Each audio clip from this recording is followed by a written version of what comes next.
and our facilities. I want to start with what the evening is going to look like. The evening will be a format much similar to what we did last session in February. We've allotted 40 minutes for our slide presentation, and there's 3 particular topics you'll see this evening: school safety, the takeaways from our February 20th meeting, as well as updates and some answers. And that would be from the questions that were proposed there on February 20th. And then we're going to give you time once again in our roundtables. We have some questions for you, but also the ability for you to provide questions to us. And then we've allotted 20 minutes more time to try to hear from our tables, our roundtables, as well as try to answer as much as we can this evening for you. All right, I want to start off with what are some of our current measures that we have in the district regarding school safety. And as we all know, right now, school safety is important to us, but even more so that it's a topic that weighs very heavy on all of our minds with all that's going on across the nation, and most recently in Florida.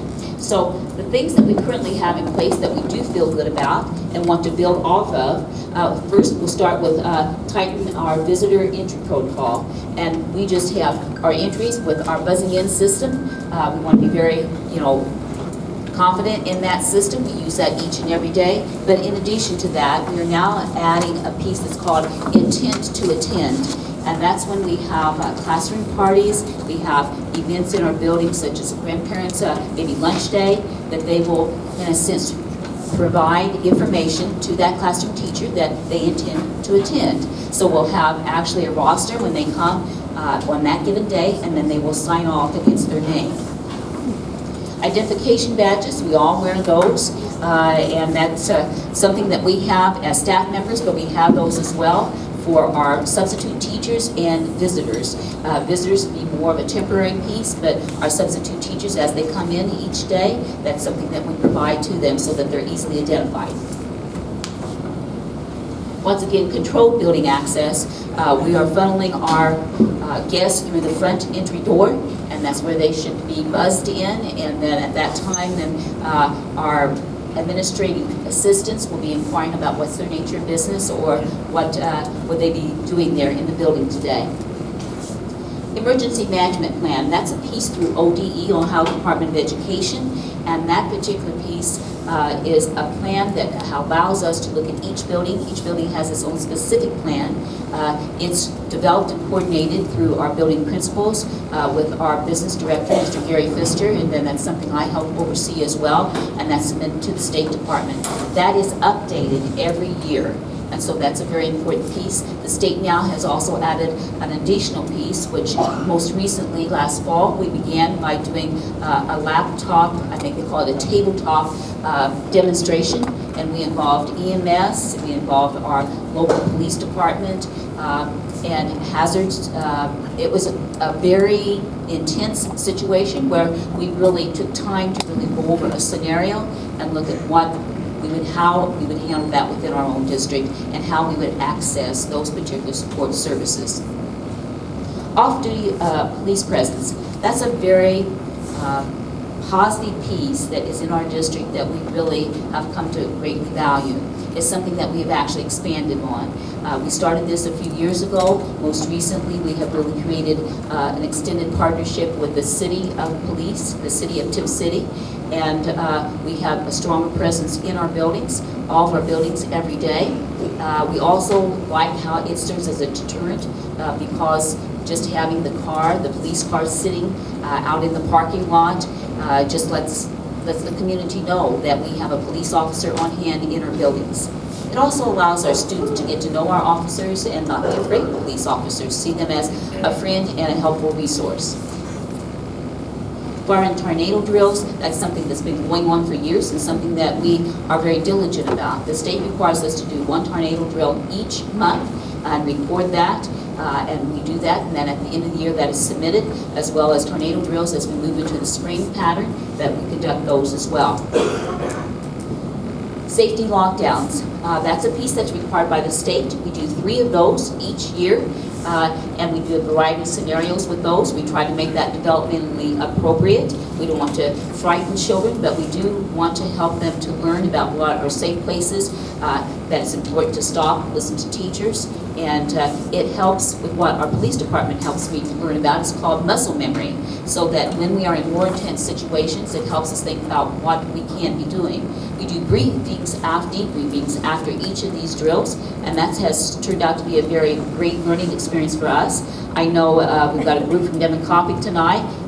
All those teachers wear a whistle on their name tag. It's an additional piece that they use during drills because they have a larger building that has kind of an L shape, and that allows them, when they're, say lockdown, that they also are blowing a whistle to really get attention, and there's a certain signal that they provide. So that's something that's an additional piece they've added, but each and every building is striving to do their best to make sure that staff is aware when we are undergoing and doing these drills to help us, hopefully in a situation to make sure we're as safe as possible.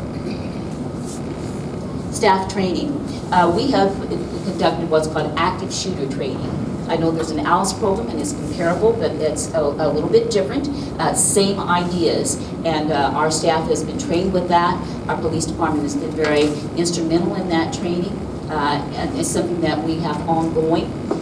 Once again, we learn from our scenarios, but the active shooter training also gives us additional skills and components that helps us understand about what would be the most effective way to respond in a very intense situation. Security cameras. We have security cameras at the front of our buildings, and we have those at our main doorways. A number of our buildings have security cameras within as well. And when we talk about upgrades, this is an area that we want to expand on. It helps us in a number of ways, but certainly it lets us know what's going on in sections of our buildings, and certainly in our entry and exit areas. The PC duress, that is a keystroke that's used on computers. We have these in each of our buildings, and that piece has a direct entry into the police radios so that they know that there is an alert. It also is a texting implementation, so they receive a text as well. And so the text also for those officers that may not always have a radio with them, that they would receive that as well. Our off-duty officers would receive that. So if there is in fact a situation, we will have across our community, our active on-duty officers as well as those that are off-duty will be notified. 911 radios. This is a piece that's been very helpful and a newer addition for us. It is something that is checked each Friday to make sure that it is in working order. And that radio, once again, goes straight into the dispatch, but also it goes straight to our officers that they hear that. And once again, any of these things that save just a few moments can be critical in a real situation. One Call Now is just a piece that you're very familiar with. I use most often for our weather days, but it would once again be a piece that we would use should there be a situation that we would need to get words out to families about where would be the safe pickup or what is being dealt with and or handled in a school situation. And email alerts would be the same thing. We use our computer system, our website, and they're usually a scrolling, or it might even be on the very front page of our web page, and we would have a notice that would let parents know what's happening, how we're conducting the situation, and where would be a safe place to pick students up, or if in fact that all is well. And our safe bullying and tip line. This is a piece that we're excited about. I know that we've had several people in our district that have asked in the past, and some of our board members. And so it's a piece that allows us to have an online ability for individuals, our students, to submit for bullying, and they may do this anonymously or they may do it with their name. They will explain the situation, and in just a little bit we're going to pull the site up for you to see. It will go active April the 2nd, the first day we come back from spring break. And so we're anxious to get this in place and hope that it helps alert us of concerns and situations that we may not be aware of that someone has not come forward formerly. Potential additional measures. So although that list was lengthy, we know we want to continue looking at additional ways to help strengthen our district and make it safer. So as we look at updates in our buildings and across the district, one thing would be to increase the controlling building access. One of those would be, even as we're looking at potential new doors, we have the ability now with some of the door systems that it will actually have a sensor to allow us to know when a door is ajar. If any door is ajar, that's a concern to us because we keep all of our doors completely closed throughout the school day. So it's those kinds of things that will help us in the future and as we're making decisions for improvements in our buildings. Shatter-resistant glass, we have a number of our entry areas that have a lot of glass. So it's something that we'll look at when we're doing upgrades and definitely consider that. Classroom door barricades. There's a variety of vendors that as we have new pieces that are coming out about safety that are exploring how that might be used within a school system and within classrooms. It's pieces such as a door barricade that we want to coordinate with our local police department as well as our fire department to make sure that they are comfortable with it and think in the end it is truly an enhancement and not a deterrent or make it difficult for them to complete their jobs should we need them. Gate restricted areas. So this is something that is in place in a number of buildings, but also an area that we want to continue to look at. All of our buildings have areas where, whether it's an accordion style of gate that's pulled across, or it may be something that comes down from the ceiling. In some areas, such as this building, there are what I call very large double doors that actually block off certain sections of the building. And I think these are helpful when we are having different activities and students and families are not needed to be in other areas of the building. It would allow us to actually close off access to other parts of the building so that we don't have people entering those spaces.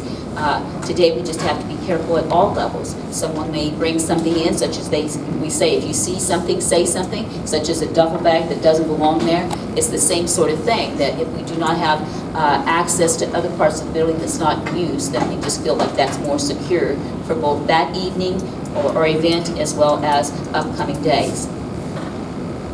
And it increased off-duty police officers. We're very happy with the service and the agreement that we have at this time, our partnership, but certainly as time goes by and our needs increase, we want to continue to monitor that. I think that the presence in the building has been very beneficial, and we greatly value that. So that's something that, as far as the school budget, we want to make sure that we keep that on the forefront. And just emergency notification upgrades. There's different ways that can be done, additional texting, additional ways that we can reach out to parents as well as our own staff. And so we continue to look at that and want to make that available. Often we think about, what's happening in one building. We have to be aware that often it impacts another building in a number of ways. So we just want to make sure that communication is always strong, whether it's on a daily basis or whether it's in a very stressful situation. All right, so moving on to some things that's a little bit more upbeat, and one of those happens to be the Positive Behavior Interventions and Strategies, and that's our PBIS program. That's been a great program, and I do see that as a part of really bullying prevention and our student wellness. Our district has taken off with this, and it has been very positive. We've been doing some great things. Starting that up, there are 3 particular pillars: being responsible, being respectful, and having integrity. And I intended to wear my armband tonight. Some of the teachers may have theirs on from their building, but it's something that our students are wearing, and it has that on and it reminds them. I think the important thing is that it helps empower students to be watching out for each other and being an advocate for themselves, and also looking about what does it mean to be respectful, to be accepting of others, what does it mean to be responsible, and what does it mean to have integrity. And we talk about what does that look like, what does that feel like, and how do you implement, how do you act that out. If you'll see on the side, there's that sign, and we have one of those in each of our buildings now. It's a trident, but it shows those 3 areas of being responsible, being respectful, and having integrity. And that was a partnership with our foundation, Tipp Educational Endowment, so we appreciate that. So here we are, once again, just engaging our students through PBIS, but I want to say that they have shirts on, and if you can see the back, I think it's Mr. Lavacombe there that happens to have his that has the 3 areas on it. But that creates unity as well. What I'll say is that there are what we call teaching scripts that talks about the areas. What does it look like being responsible, being respectful, being, having integrity in the lunchroom, on the bus, in the restroom, when we're washing our hands, when we're on the playground. So we refer to that as teaching scripts, and throughout the year, just most recently, a number of our schools have had assemblies where they have gone through and once again talked about those aspects. The next one is about Agents of Change, the NCCJ, which is the National Conference for Community and Justice Greater Dayton. This is a particular resource that we're utilizing specifically at the high school and also our middle school. The high school has had 2 training sessions, and about 40 students are part of this program. They are serving as like student leaders with the program, and the staff as well has had professional development in this. We are now ready for the next stage where our high school students will be going down to the middle school in the upcoming weeks, and they will begin working with our 6th graders there. So that's exciting. And once again, they are looking at really being respectful, but looking at peaceful. How do you resolve conflicts peacefully? How do you have acceptance of others? And how do you diminish discrimination? And this particular slide is just highlighting some of the parent resources that are out there. Parent, administration, and staff. The OPE Start Talking is a great resource, and I know a couple of our principals use that in some of their newsletters. Some great articles come out on that. The other aspect that I would say is the Prevention Alliance that's through NO. That has some great things in that, and there's some great pieces for our parents. And the National Bullying Center has both for for middle school and high school, and then our NAESP, that's the National Association for Elementary School Principals. It also serves all the way up to the middle school. It has some outstanding resources as well on those websites. So if you get a chance and you'd like to do some additional reading, or if you have a situation that you'd just like to have an additional resource, those are all very powerful. And we are up to Safe Schools. Mr. Sablon is going to help us with that. But before then, I want to say that we have 2 police officers this evening.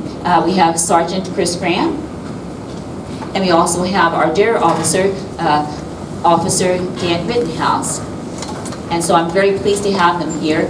I'm going to see if Officer Graham would like to just make a quick comment. I do want to say that when we have our breakout times that are for our round table, that certainly there are a couple questions that particularly are on safety. But if you have a particular question with that would be something that you would like to address to our police officers, make sure that you include that. I will get that to them. They are not prepared to stay for the full evening this evening, but they said they definitely would get that information back, and we'll be able to either post that on our question and answer part of our website, but we'll be sure to get that information back to you.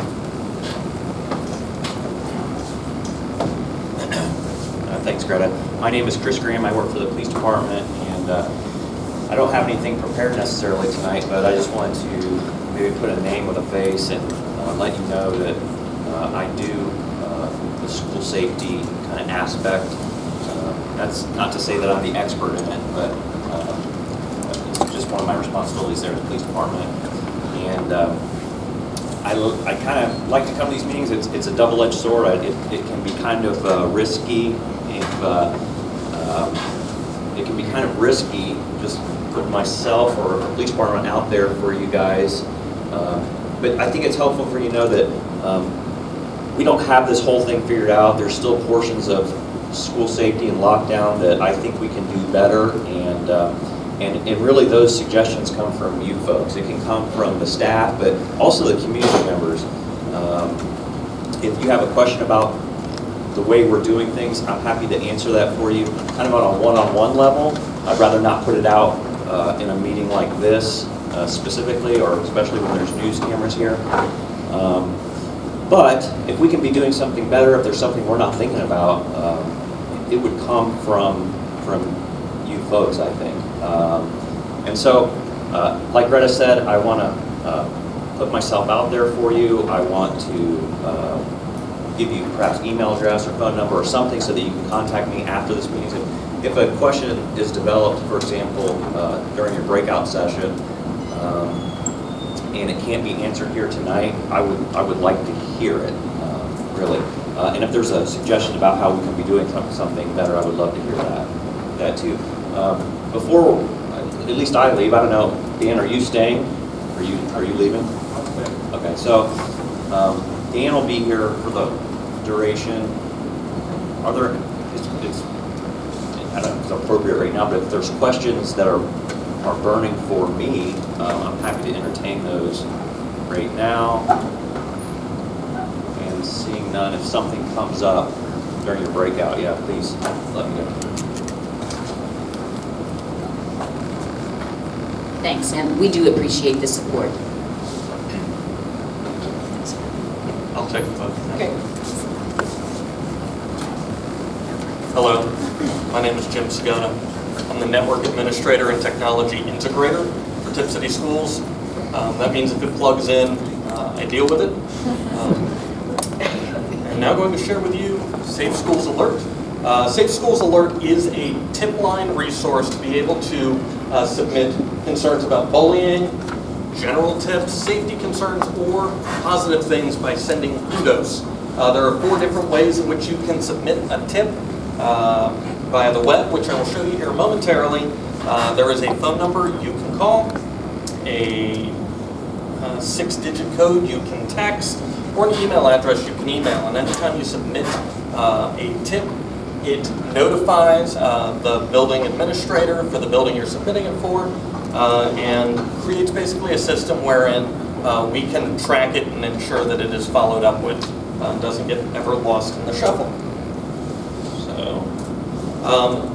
This is actually coming out April 2nd, as soon as we get back from spring break, and I'm building it into what Mr. Pfister and I have found is an area that needs to grow on our website, and that is addressing school safety and all the things that we do on it. So just starting out, we'll have the tip line here, some resources about bullying and identification, as well as details, procedures, information about our school safety measures. As appropriate, share with all of you, and I will give you a quick sneak peek of the site. It is thrilling. We go here to Safe Schools Tip Line. So, right here we've got the web address, the email address, the phone number, and the text. That'll be front and center and available on our website. I'm going to open up the site just by clicking on this link. And we're in to report an incident. If I'd like to report one via the web, I click on Report via Web. I can then pick any category I'd like. So if I were to pick bullying, it'll ask me to choose a location. And I can identify what building I was bullied in, as well as information about the victim, the offender, anybody who might have witnessed it, and any details that you might want to include. There's a lot of fields that you can fill out in this to help provide the school with information to follow up on all of this. You do have the ability to make the report anonymously, or you can provide contact information.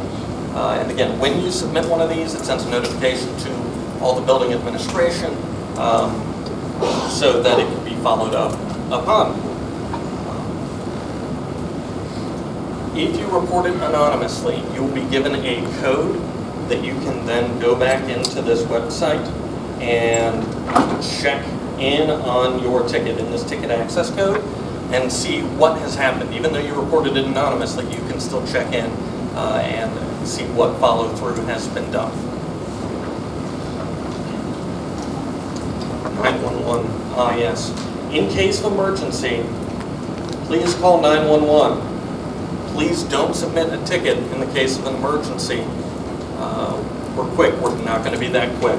If it is an emergency, please dial 911. Okay. The other new section that's has existed on our website for a good long time, but I would like to draw further focus to, is the facilities website. It can now be found over here on the left-hand side. And if you take a moment to go to it ever, you'll find facility planning updates like a recap on tonight. If I were to open that up, I can see what happened, as well as actually see the presentation, download the presentation, share the presentation. And last meetings is there as well. I've also added a section here called questions and answers. Now, in a moment, I'm going to hand this over to our answer man, Mr. Pfister, who's going to answer a bunch of your questions. But in an effort to make sure that we all got home tonight, we did write up a bunch of these answers in long form here on the website to address them. Now, I will say, not every question we got asked on February 20th is on this website. There were a lot of them, and we are working to get as many of them answered as we can. And ones that we have answers for. If it's a question that hasn't been decided yet, or there isn't an answer yet, you won't find the answer here on this website. I thought it was interesting while I was working on the facilities website to go, how long have we been doing this? And I found documents going back to 2001 here. I actually have a folder from 1998, master facility plan proposals, as well as we keep revisiting this topic over and over and over again. So if you wondered anything about what's the history or what were we doing before, I put all the resources up here. I'm not saying these are current, these are history. But if you're wondering what did the Ohio Facilities Construction Committee say about Nevin, you can click there and read the 54-page report. It is up here and available. And lastly, if you just found out today that we were having this meeting or through the one call, you can sign up for a notice. You'll get a fancy email reminding you before the next meeting. That's the facilities webpage. Now I'll hand this over to Mr. Pfister.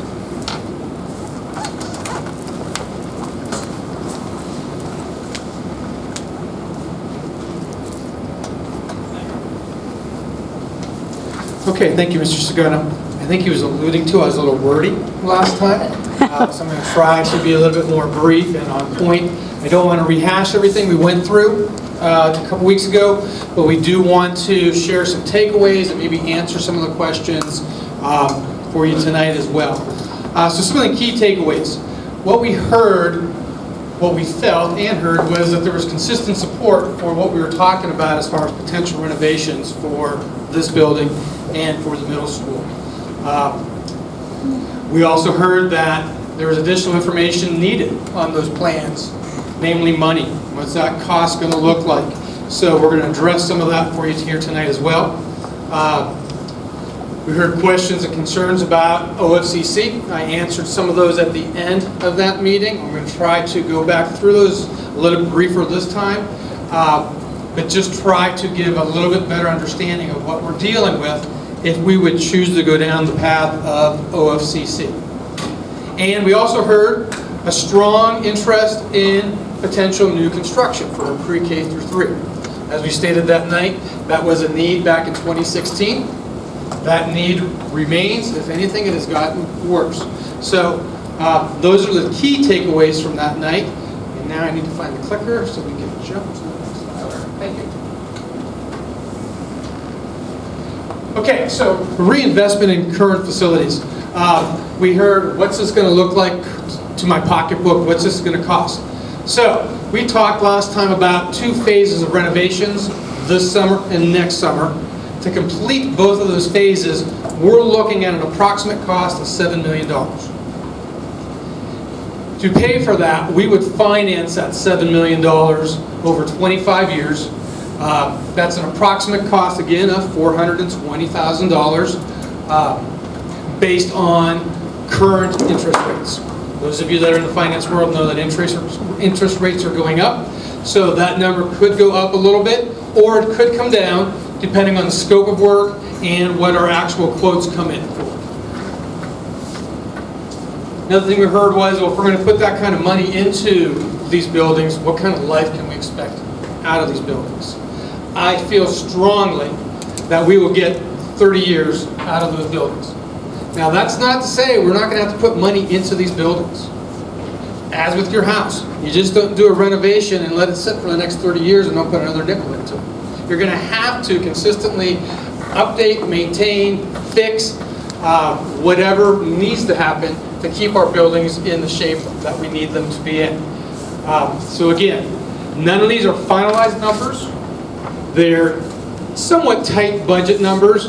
I did send out a request for proposals today to 3 vendors so we can really tighten up these numbers.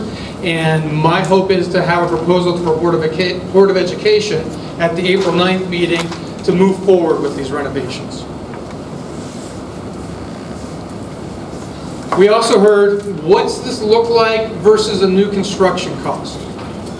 So, as I said, we're looking at a cost of $7 million to do targeted systems renovations at these 2 buildings. These 2 buildings, this one and that one, are 167,000 square feet, as I said at the last meeting. To build 167,000 square foot of building space is approximately $41 million. That is based upon the going rate of $250 a square foot for public construction. So, $7 million to renovate, we're confident we'll get 30 years out of that. $41 million to build new grades 4-8, we'll get another 60 years out of it. Okay? We know that. The thing to keep in mind, that $7 million, we're going to do that without asking you for another nickel. We are not going to ask you to raise your taxes for that $7 million. No new taxes. However, we do need for you to really understand what we want to do with our permanent improvement levy. That is up for renewal this year, as we talked about at the last session. It's been in place since 1968. It is a 5-year levy. It's been renewed every 5 years with one exception back in the early 90s, and then it did pass again the following year. We will be paying the $7 million out of the permanent improvement fund. So we need for that fund to stay in place. So we are going to recommend to the Board of Education that in the fall of this year, in November of this year, that we take our permanent improvement fund and we're going to ask the voters to make it a continuing permanent improvement fund. We don't want to have to keep coming back to you every 5 years and say, we need this renewed, here's what we've done, please renew it. We want to show you what we're doing with it over the next 25 years so you can see where your money is going. The $41 million, if we build a new facility, grades 4-8, that it would be new taxes. That would be a bond issue that we would have to ask you to pass. That would be in addition to the pre-K through 3 that we already know is a need for our district. So $41 million plus whatever it's going to cost us for a pre-K through 3 new construction, which I would guesstimate in the $25 to $27 million range in today's dollars, or $7 million, no new taxes, but being aware that the pre-K through 3 bond issue will be coming in about 14 months.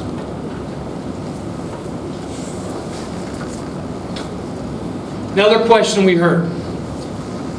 Why haven't you done anything to your buildings to keep them up? Why do you have to put this kind of money into your buildings now? If you would have just kept them up, you wouldn't have to do this. Okay? Couldn't be farther from the truth. As with your house, you're constantly doing maintenance, as we are constantly doing maintenance. We have, our boilers are inspected once a year by our insurance company. They have to pass inspection. If they don't pass inspection, we don't fire them up. Typically, that means you have to put money into it as well. There's something that goes wrong. Any boiler that's anywhere from 20 to 45 years old, 50 years old, there's going to be issues with it. So we've had to maintain those to keep them running, to maximize their lifespan. Same thing with our chillers. We have a maintenance agreement with a local HVAC company where they come out and maintain our chillers 4 times a year. We also put money into those. They'll come out and they'll say, hey, this isn't working quite right. We need this fixed. We need this part. So we are constantly trying to maintain and upgrade our systems to the best of our ability with the amount of money we have available to us. Roofs, same thing. We're constantly putting money into our roofs, anywhere from $50,000 to $100,000 almost every single year. So we have been taking care of our buildings. Buildings get older, houses get older. It just comes a time where it's time to say that the furnace needs to go. My furnace at home is 21 years old. I keep it going until it dies on me. But we have boilers that are 40 to 50 years old. We have infrastructure that is 50 to 60 years old. It is time to start replacing some of these items.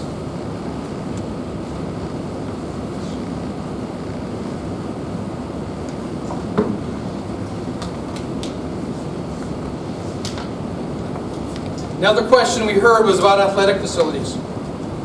So hopefully everybody in this room understands or knows that we have undertaken phase 1 of repairs to the stadium, which consists of turf and the site work that goes with putting the turf in. So you just don't come out and lay the carpet down. There's a lot of site work that goes along with that, retaining wall that's going in, some fencing, and we're quite excited about that. There's a lot of people in this community that never thought we would get to this point, and we're there. We're not all the way there. There's a lot left to do, but at least this is a good start for our community stadium. The exciting thing is we're not using tax dollars to fund this.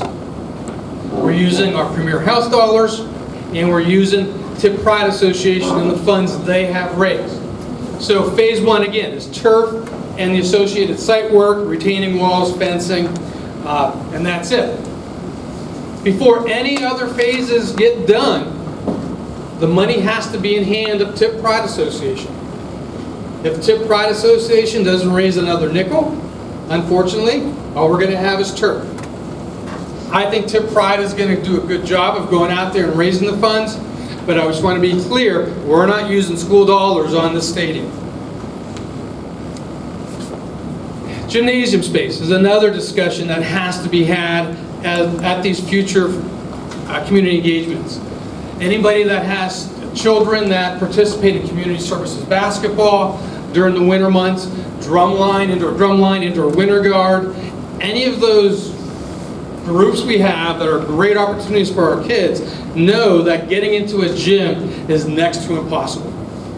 Our gyms are booked from October through March, every single night, every single weekend.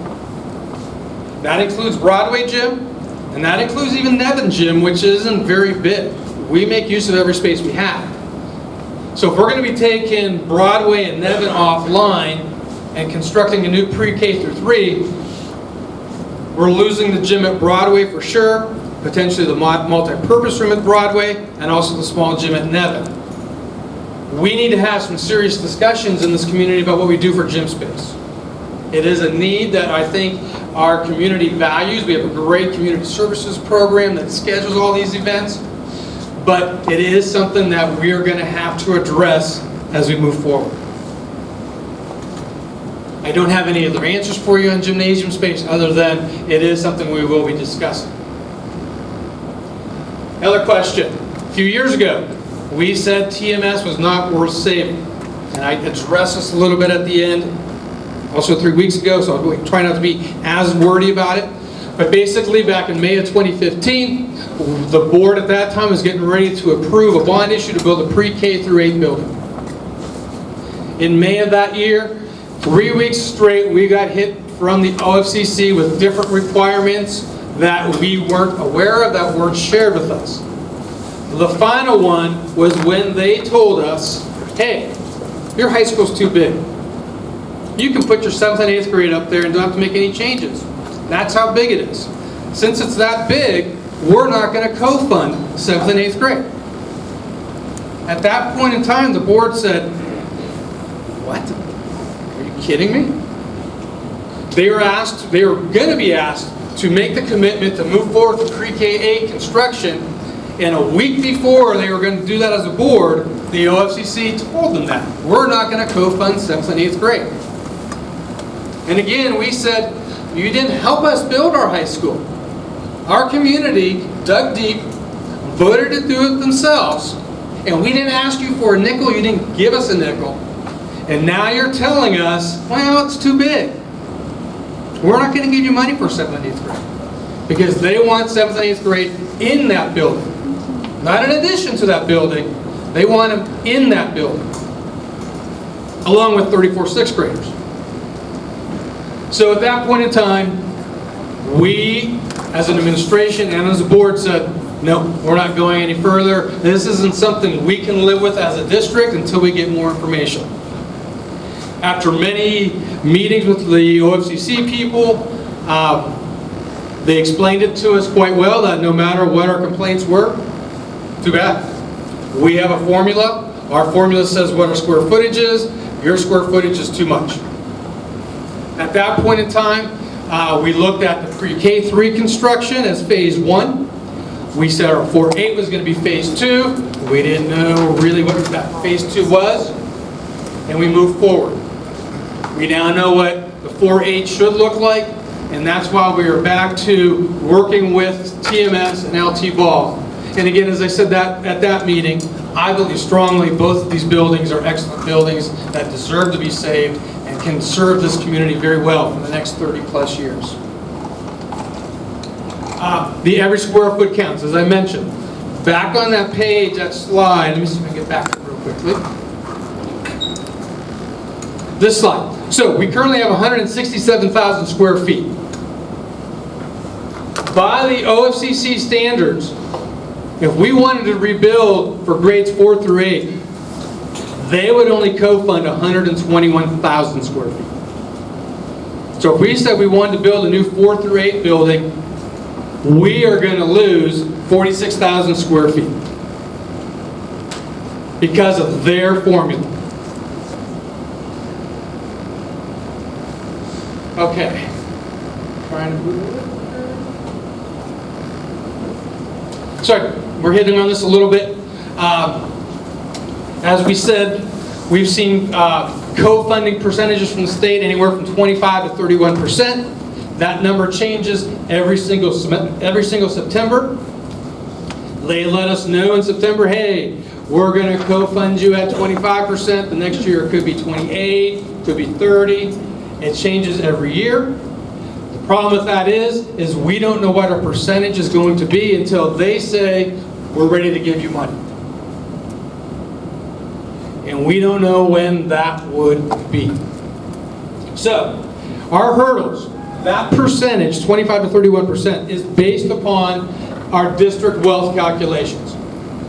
Not the school budget, not our school payroll, but our community's wealth.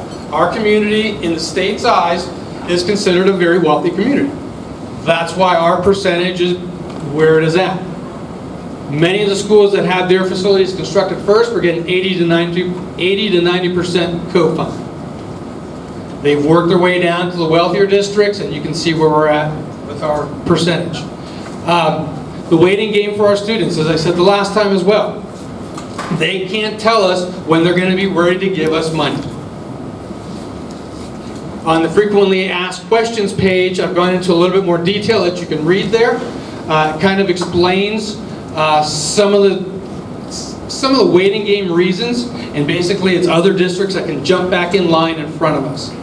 And they never know who that is going to be, so for them to say, yeah, you're going to be ready in 2 years, they can't do that.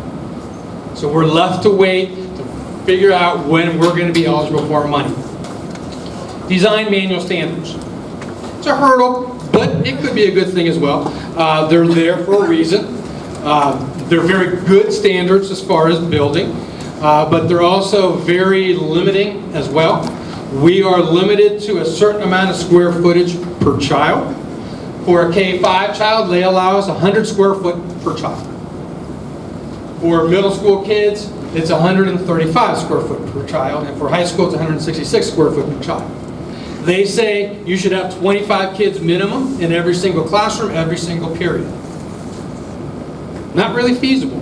Not in a district like ours, where we value education, where we value a smaller class size, especially in our younger grades, so that our teachers can work with those kids a little bit more intently intensively with those little ones, give them a great start and get them rolling. State doesn't care. State says, you're going to put 25 kids in that classroom. We're only going to fund a classroom that there's 25 kids in. So there's some real hurdles with the design manual standards and their expectations. Additional construction costs. And talking with other school districts, talking with architects, using OFCC funding because of the design manual standards typically adds 10 to 15% onto the cost of your construction. So if they're going to co-fund us 25%, but it's going to cost us an additional 10 to 15%, that 25% drops real quickly. In addition to use their money, you also have to pass another levy, a $500,000 operating levy, and that money can only be used to go towards the new building.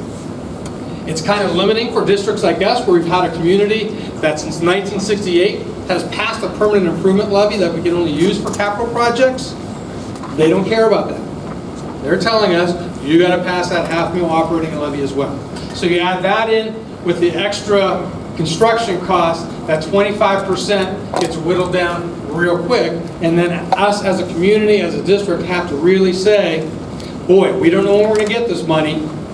We know we have to have more students in a classroom. We're not sure what that percentage is going to be. What do we want to do as a district? As I shared with you last time, I do have biases about the OFCC. I've been around here long enough to know that it never ends well with OFCC. Why only K-3? I've been given the note that I'm going too long, so I'm going to speed it up. Our 4-8 schools. As I talked about square footage, we hit all that. Equivalent replacement costs, we just talked about that. Maintenance and serviceability, we've talked about that, what we want to do to these buildings. Fiscally responsible, period. We're going to take these two buildings, this one and that one, put $7 million into them. We're going to get 30 more years at least out of these buildings, and we're not going to ask you for another nickel. We're taking our community investments, and we're going to extend the life of them. Something I would hope you would want us to do, and something we think is the right thing to do. Why not do the same thing to Nevin Copper?